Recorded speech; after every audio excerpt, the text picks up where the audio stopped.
У немецкой овчарки украли щенят, а вскоре пропала и сама собака. Хозяин отчаялся искать, но вдруг раздался стук в дверь.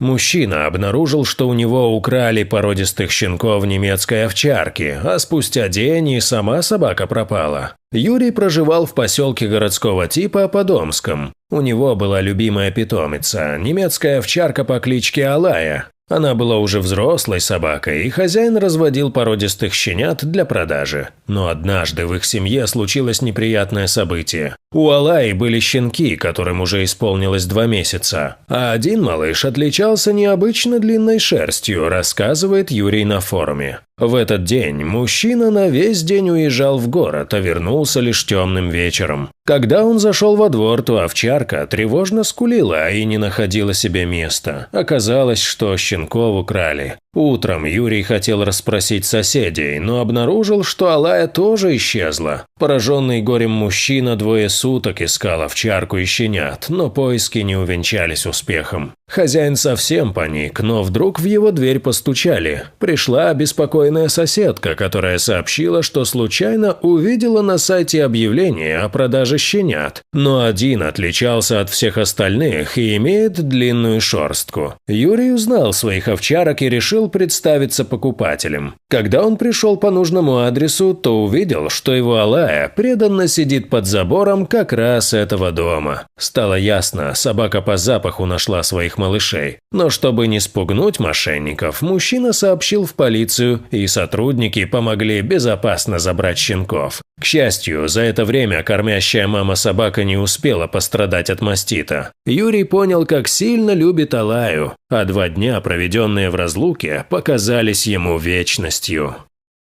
Дорогие друзья, если вам понравилось видео, поставьте лайк, а также подписывайтесь на канал, где найдете еще много интересного.